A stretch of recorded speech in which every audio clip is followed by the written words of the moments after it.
apa? Saya menje- eh, saya menjelaskan kembali bahwa saya tuh lahirnya di Sorowako, bukan di Cisorowako karena nggak ada Cisorowako. Oke, itu aja. Oke, boleh ditampilkan screen-nya? Sudah.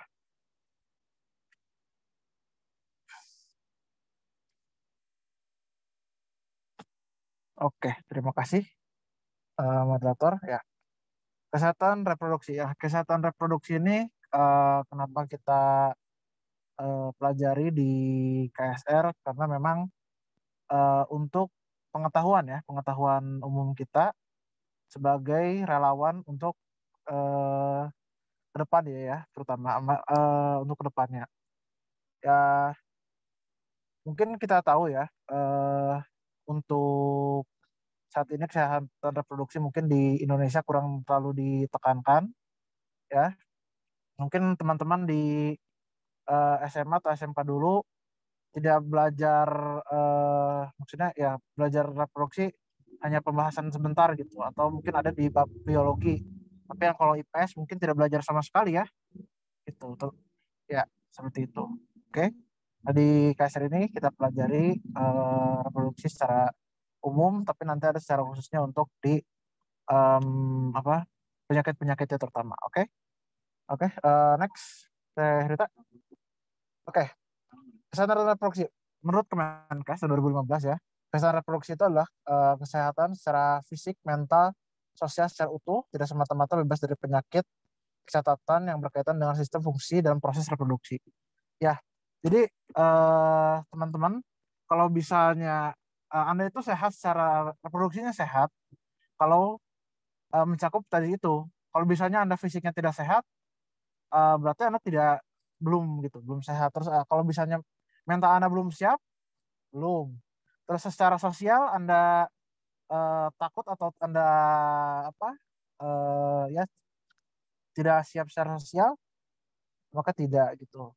Terus ya bebas secara bukan bebas dari penyakit gitu. Anda tidak HIV AIDS, Anda tidak sifilis itu bukan berarti Anda sehat gitu. Kalau Anda bisa tadi mentalnya atau secara apa sosialnya tidak sehat atau tidak bisa mengikuti, ya Anda tidak sehat secara reproduksi ya.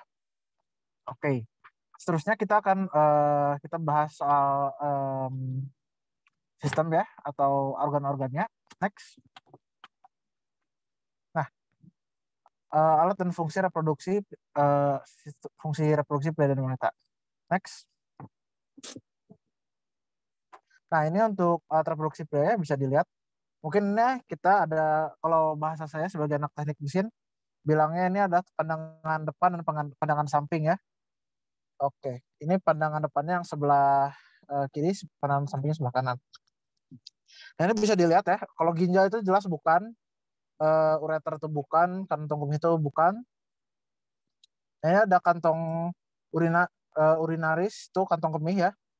Ada kantong semen, ada glandular prostat, vas deferens. Uretra itu ada saluran penyambungnya.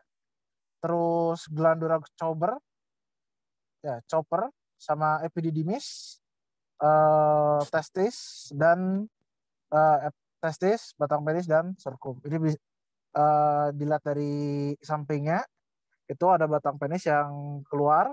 Itu ketika kita sedang apa ya, sedang terangsang, itu otot-ototnya itu bisa mengencang gitu ya. Ototnya mengencang, makanya dia akan apa, kuat gitu, keras gitu ya. Seperti itu.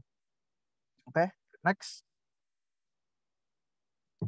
Nah, ini untuk ini ya, untuk fungsinya penis itu sebagai alat saluran urin sekaligus keluar sperma. Yang tadi lewat ureter itu yang barusan itu ada sambungannya untuk saluran keluar semua. Terus sorghum itu menjaga suhu testis.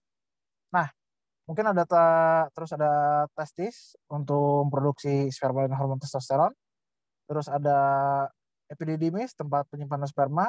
Saluran uretra, tempat keluarnya sperma itu karena nyambung sama dari ureter.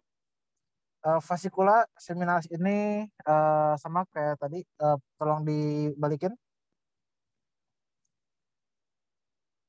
di back bisa. Nah, tadi ada vascula seminalis. Itu di sini mana?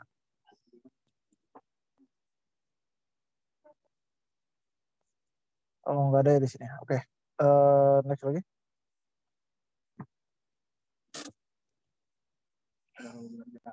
Nah, terus ada saluran ejak lagi, vascular ejaculatus, kelenjar prostat, kelenjar cober itu ini semuanya bisa dibaca ya.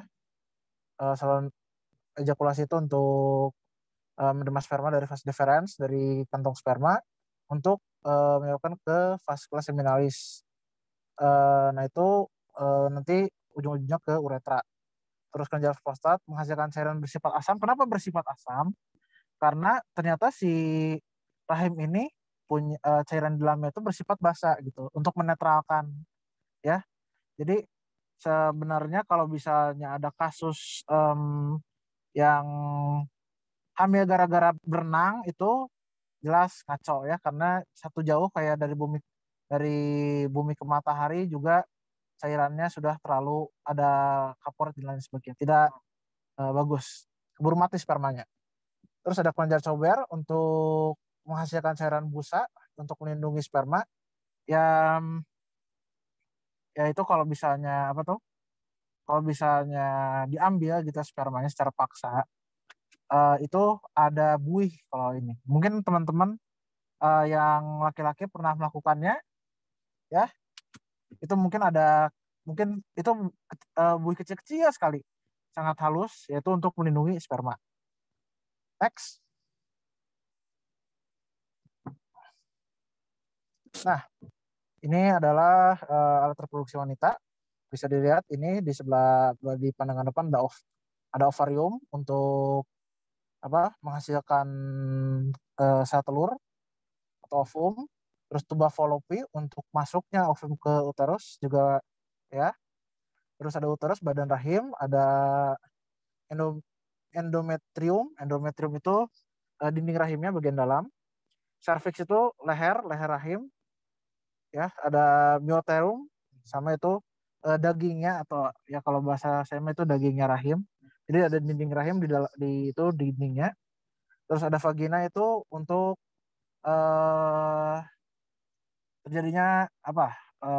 Reproduksi. Oke, untuk masuknya penis gitu ya. Next. Oke. Nah, ini sebentar.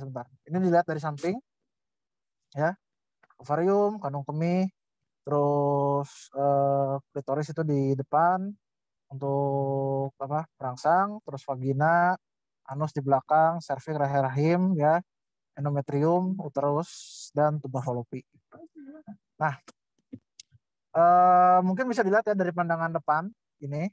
Pandangan depan itu terlihat bahwa si vagina itu ternyata terhalang, ini sebenarnya terhalang ya kalau dilihat dari pandangan depan, pandangan samping itu terhalang sama ada tulang tulang kemaluan namanya itu. Nah, kalau saat proses melahirkan si kalau misalnya bayinya terlalu besar gitu, ini bisa menjadi masalah gitu. Makanya kalau misalnya tidak bisa, tidak muat atau ada apa tuh posisi bayinya tidak benar, dilakukan operasi sesar ya. Next. Nah, ini untuk fungsi-fungsinya vagina untuk saluran berhubungan daerah luar dengan rahim ya. Terus ada serviks rahim, mungkin tadi tidak terlihat. Terus ada tuba fallopi untuk membawa saluran telur dan dari indung telur ke rahim. Terus ovarium untuk menghasilkan sel telur dan menghasilkan hormon estrogen dan progesteron, dan juga rahim ya. Seperti itu untuk ini ya. Mungkin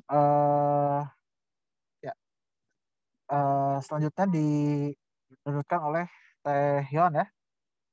Enggak? Baik, terima kasih Kang Abdul. Nah, sebelum kita lanjut nih ya, sesuai sama moto hidup saya pengen lihat cekannya senyum dulu dong semua. Coba mau lihat senyum cantik dan gantengnya. Oke, udah ya. Oke, udah jangan senyum lagi, pegal pasti. Oke, baik kita lanjutkan ya. Infeksi menular seksual. Nah, penyebab infeksi menular seksual ini disebabkan oleh bakteri dan virus. Nah, jadi kenapa kadang ada yang sakit infeksi menular seksual gitu.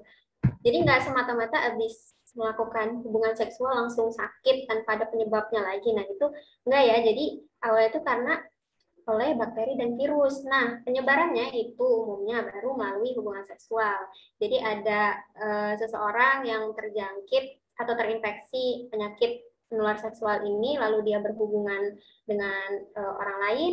Nah, orang lain itu kena dari orang yang berhubungan tadi. Nah, itu jadi penyebarannya umumnya melalui hubungan seksual. Hubungan seksual yang tidak aman ya. Lalu ada juga melalui cairan tubuh penderita seperti darah, sperma, dan cairan lainnya. Nah, selain itu bisa juga melalui jarum suntik yang dipakai berulang atau bergantian. Nah, maka dari itu alasan kenapa kalau habis dipakai gitu ya, jarum suntik itu harus segera dimusnahkan biar meminimalisir pemakaian berulang atau bergantian. Oke, boleh lanjut. Nah, infeksi menular seksual ini ada banyak ya sebenarnya, tapi kita pelajari 5 dulu saja buat hari ini. Yang pertama itu ada sifilis. Sifilis ini disebabkan oleh bakteri Treponema pallidum. Nah, jadi dia gejalanya itu bertahap ya. Tahap pertama nanti ada luka di alat kelamin. Lukanya itu kayak luka sariawan. Nah, teman-teman tahu kan ya bentuk luka sariawan itu kayak gimana? Ya, seperti itu lukanya. Nah, biasanya luka itu nggak kerasa sakit gitu. Makanya kenapa sifilis ini seringkali terlambat dideteksi karena ketika gejala awal muncul itu luka itu karena nggak sakit jadi dianggap oh cuma luka biasa gitu. Jadi nggak segera mendapatkan pertolongan medis. Nah, nanti kalau dibiarin tuh lukanya dibiarin, nanti dia hilang lukanya. Terus kalau uh, lanjut nih ke tahap berikutnya, tahap gejalanya, dia nanti muncul ruam di seluruh badan. Ya, ruamnya tuh banyak gitu, merah-merah gitu ya. Nah, terus kalau nggak segera diobatin, nggak segera mendapatkan pertolongan medis juga, nanti bakterinya kan udah masuk ke tubuh, nanti akan menyebabkan gangguan syaraf, terus mata. Nah, pada ibu hamil yang menderita sifilis itu juga akan menyebabkan kondisi janin yang tidak normal, bahkan sampai menyebabkan kematian bayi. Nah, lalu yang kedua itu ada gonor atau kencing nanah ya. Nah, kencing nanah ini disebabkan oleh bakteri Neisseria gonorrhoeae. Nah, gejalanya itu terasa nyeri saat buang air kecil ya. Terasa nyeri, terus keluarnya cairan abnormal atau nanah ketika buang air kecil, lalu rasa sakit di tenggorokan. Nah, kalau diperhatiin ini ciri-cirinya tuh gejalanya lumayan umum ya. Jadi kayak rasa sakit di tenggorokan. Nah, itu kan umum ya gejalanya. Jadi kadang makanya disepelein gitu gejala ini karena nganggapnya oh cuman radang tenggorokan biasa. Nah, padahal ternyata ada penyakit gitu di reproduksinya. Nah, pada bayi juga bisa mengalami gangguan mata apabila yang menderita kencing nanahnya ini ibunya saat hamil. Gitu. Nah, lalu selanjutnya ada chlamydia. Chlamydia ini disebabkan oleh bakteri Chlamydia trachomatis. Gejalanya itu pada wanita biasanya keputihan yang sangat bau ya. Jadi keputihannya itu nggak normal. Ada bau menyengat, lalu rasa terbakar ketika buang air kecil. Nah, kebayang ya, misalnya rasa terbakar tuh rasa nggak nyaman gitu, sakit, panas ketika buang air kecil. Nah, lalu rasa sakit atau bengkak pada alat kelamin dan keluarnya darah, tapi bukan menstruasi ya. Jadi keluar darah bisa pada saat berhubungan seksual atau ya darah abnormal gitu. Oke, selanjutnya.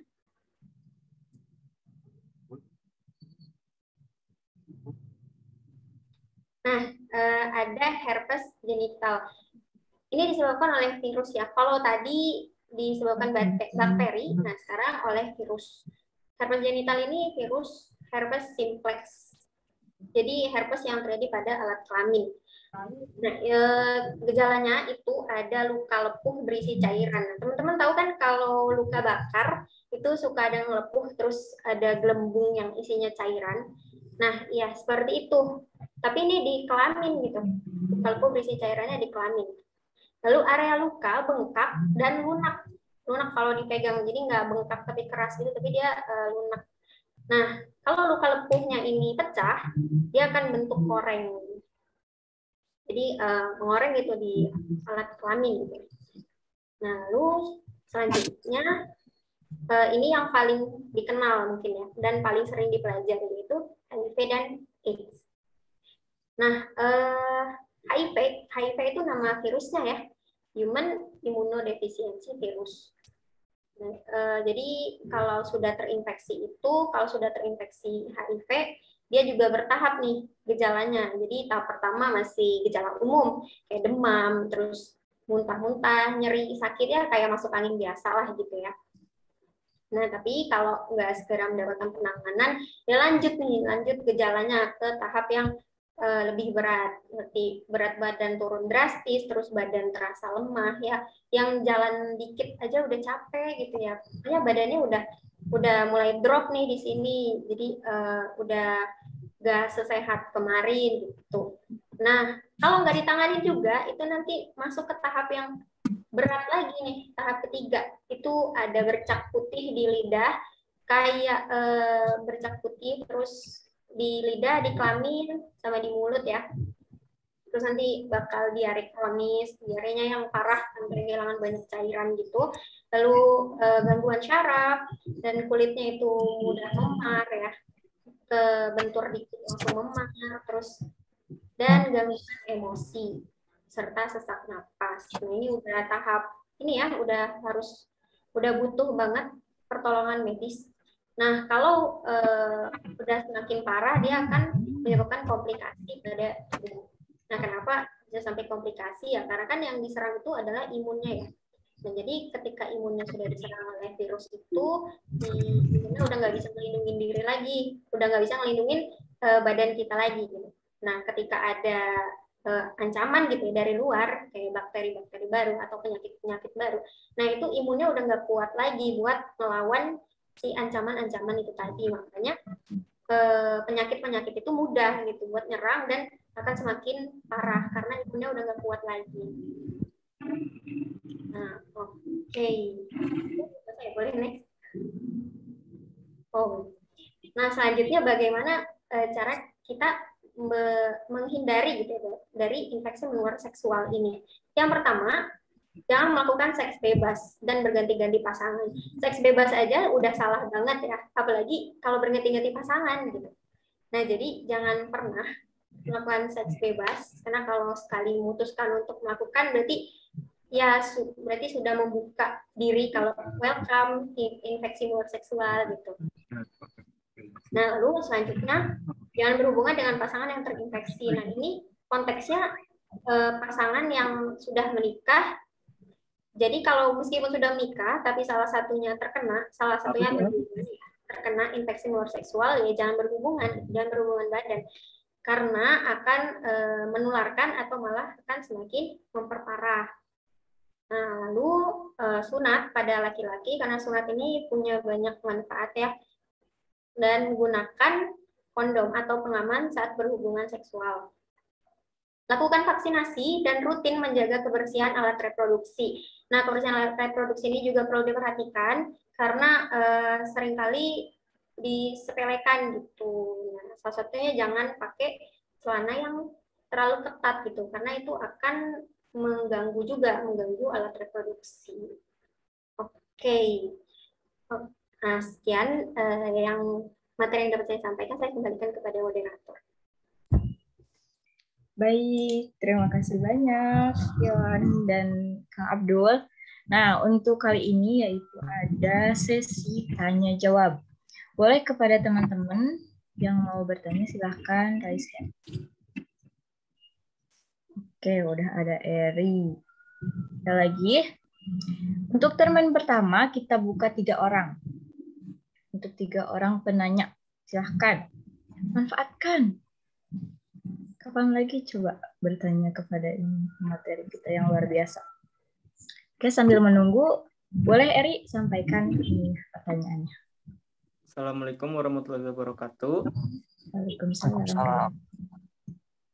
Izin memperkenalkan diri, TK 036, Eri Yolandri Putra Pamungkas. Izin bertanya, saya pernah ada pengalaman dari teman saya. Nah, teman saya itu kan memang satu hobi dengan saya, sering bermain dengan ular. Nah, pernah ada kejadian, mohon maaf, penisnya tuh tergigit oleh ular peliharaannya. Dan ular peliharaannya itu mengandung bisa menengah. Kira-kira akan menimbulkan efek seperti apa ya? Karena yang saya tahu setelah dia tergigit itu, dia sebulan, saya tidak bertemu lagi sama dia sebulan gitu.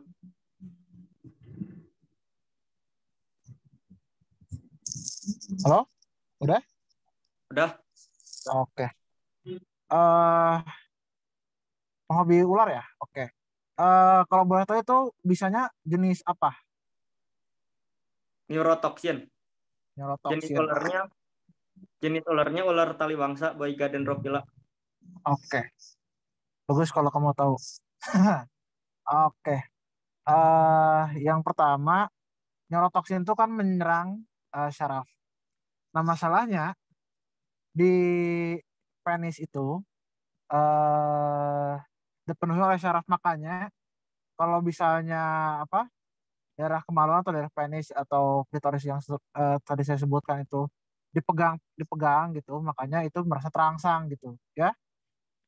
Dengan digigit ular terutama yang memiliki neurotoksin, uh, saya bukan ahli tapi saya punya apa tuh pendapat saya tuh mungkin akan kehilangan gairah gitu, kehilangan gairah di daerah situ gitu.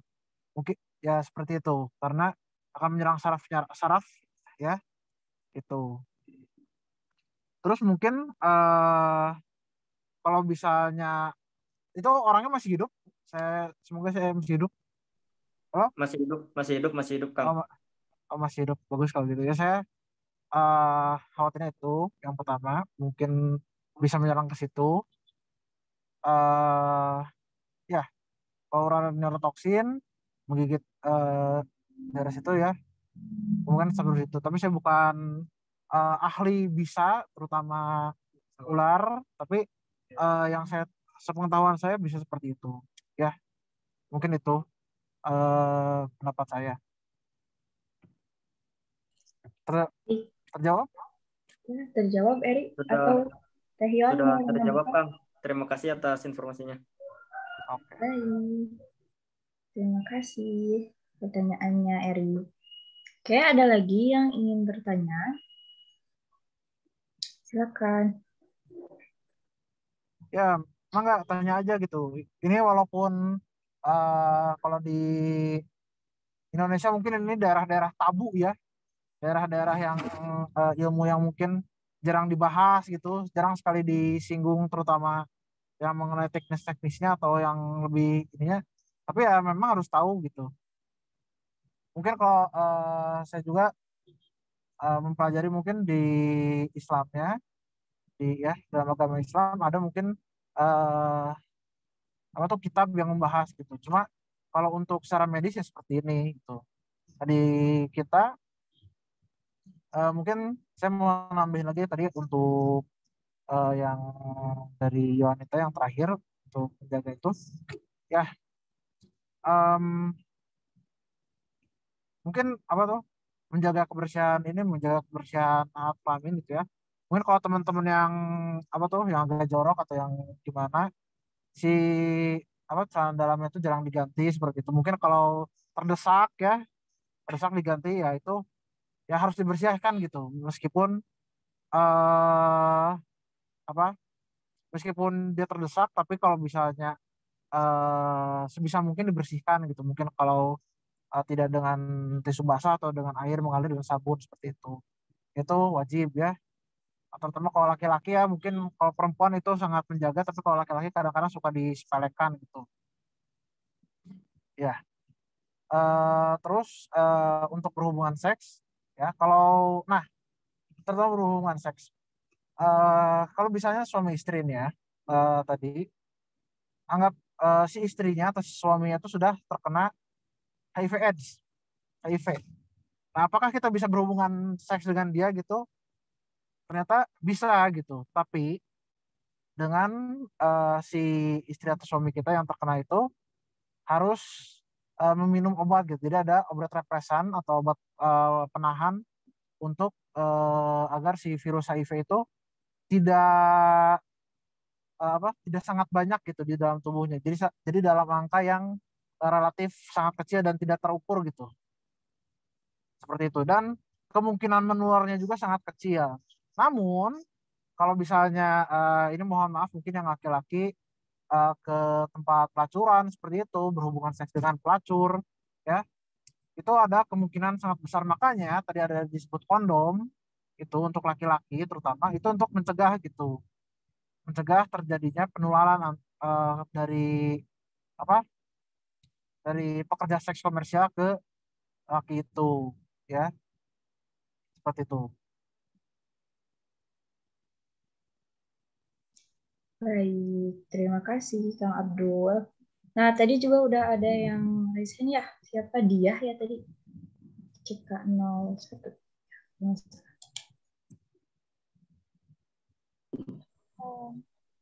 Iya. 14 ya, izin bertanya. Apakah suara saya terdengar?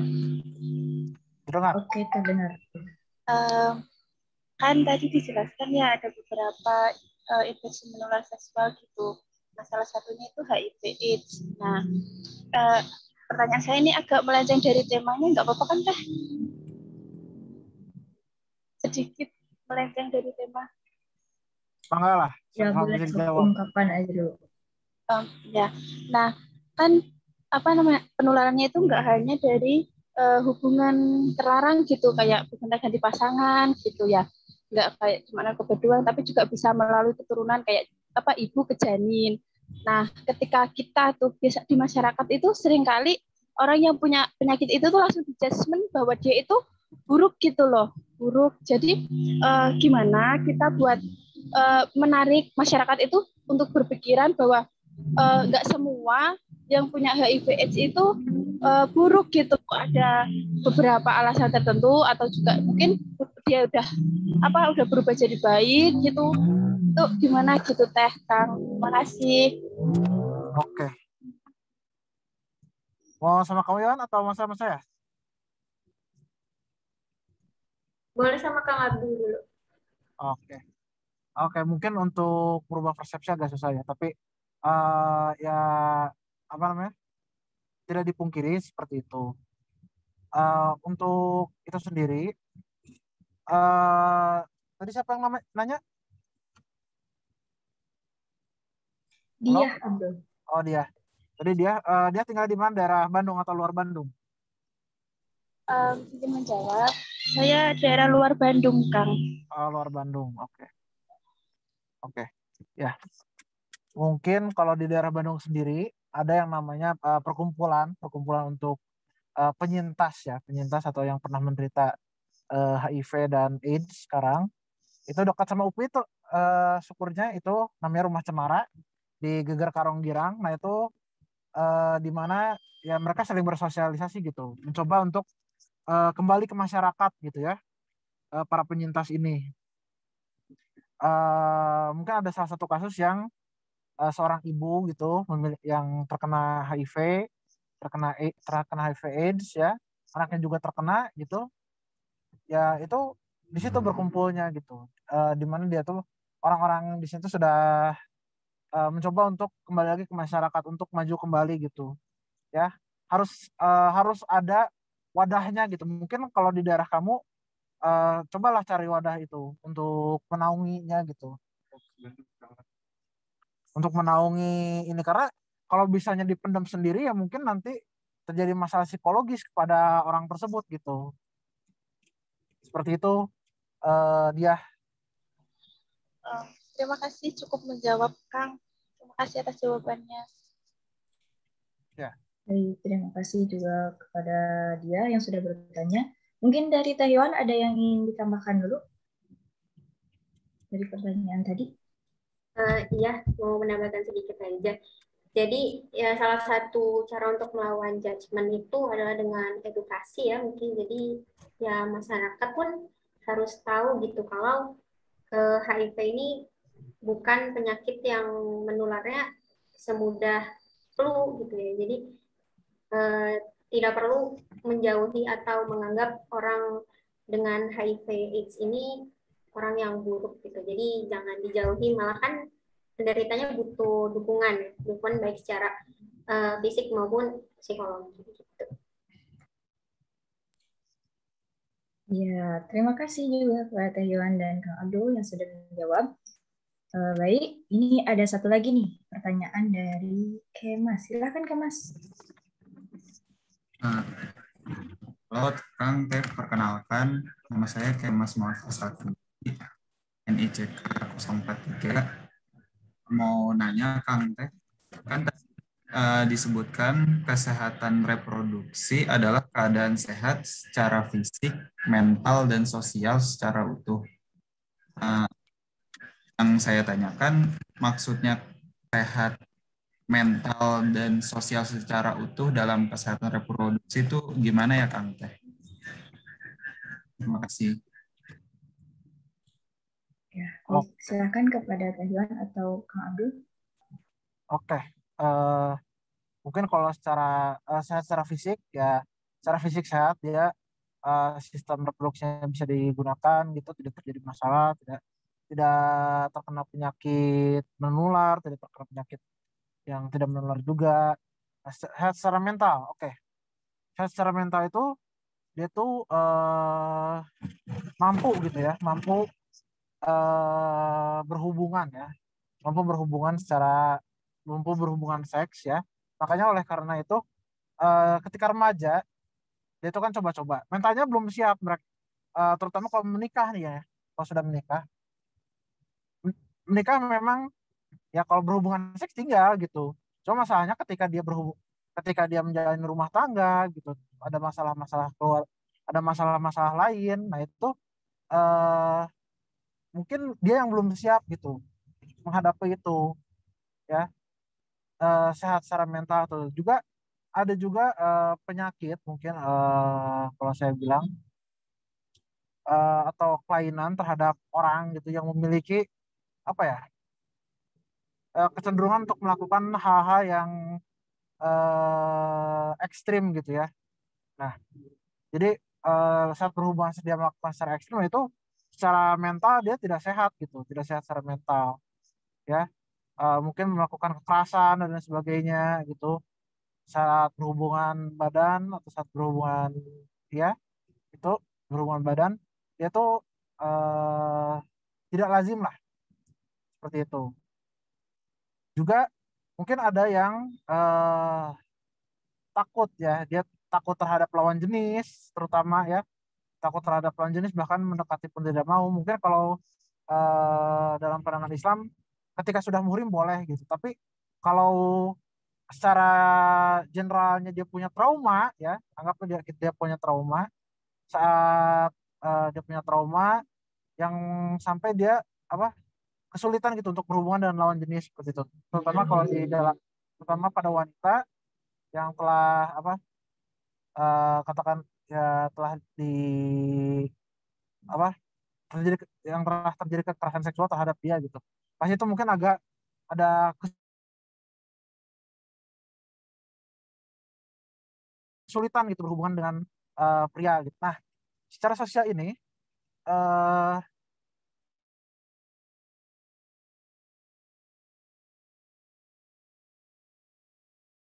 untuk generalnya berhubungan dengan seseorang gitu ya dipercaya gitu atau secara sah gitu mungkin ya untuk di kehidupan biasa secara sah dia sudah menikah, berhubungan seksual itu tidak salah ya kalau sudah boleh gitu ya, atau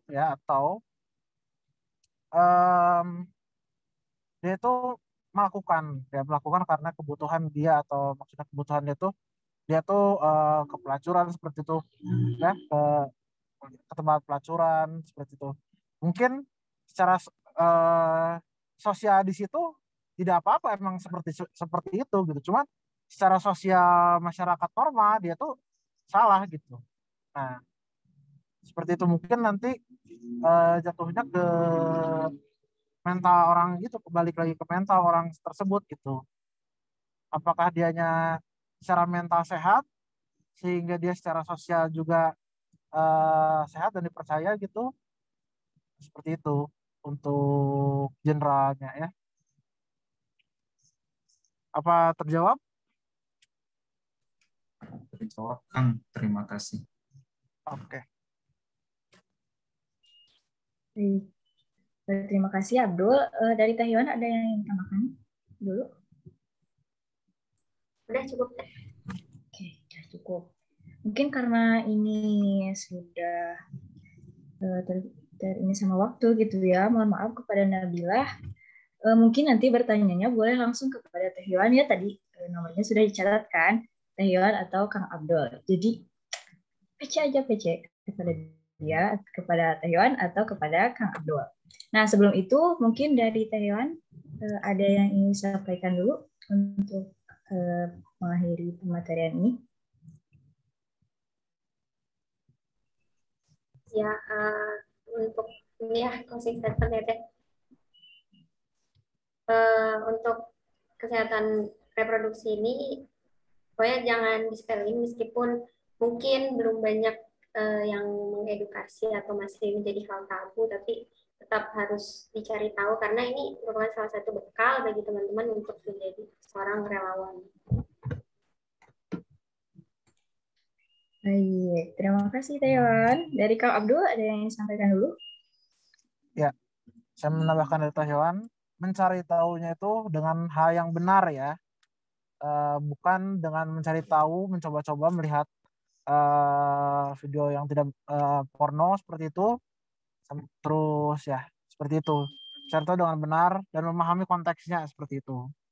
Tidak secara bebas ya. Juga jangan sampai nanti kita melakukan hal yang tidak benar gitu, melakukan seks bebas seperti itu ya. Terus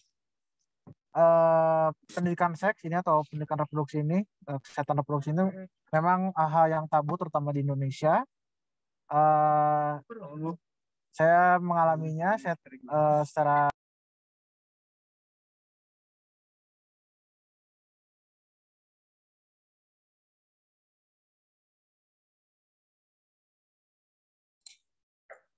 Oke, halo Abdul.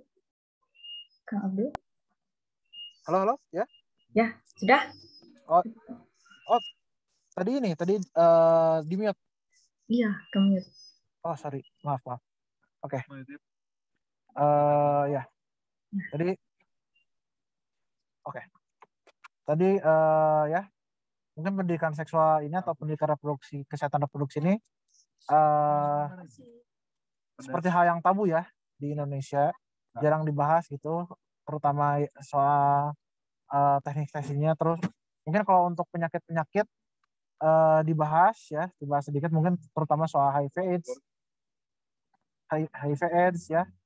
Tapi pendidikan kesehatan reproduksi ini perlu gitu, perlu dipelajari dengan cara yang benar ya, dengan cara yang benar, tidak dengan cara yang serampangan gitu. Ya mungkin itu saja yang mau saya sampaikan. Terima kasih. Iya, terima kasih banyak kepada Teh Yuan dan Kang Abdul yang sudah memberikan pematerian kali ini. Mungkin izin menyampaikan kesimpulannya dari tadi pematerian, bahwa kesehatan reproduksi itu keadaan sehat secara fisik, mental, sosial yang secara utuh gitu ya. Nah, untuk mengetahui itu, walaupun ada orang-orang di sekitar kita yang memiliki gitu ya, atau mengidap penyakit HIV atau AIDS atau sejenisnya gitu ya. Jadi kita harus memberikan seperti jadi tidak boleh menghilangkan gitu ya, kalau misalnya bahasa Sunda, menghilangkan mereka, jangan menghindari mereka. Jadi tetap dengan jiwa kemanusiaan kita. Gitu. Terima kasih kepada Teh Yohan dan Kang Abdul sekali lagi. Oke, mungkin dari pemateri yang terakhir kita, terima kasih banyak kepada teman-teman juga. Mohon maaf apabila ada kesalahan. Wabillahi taufiq wal hidayah. Wassalamualaikum warahmatullahi wabarakatuh.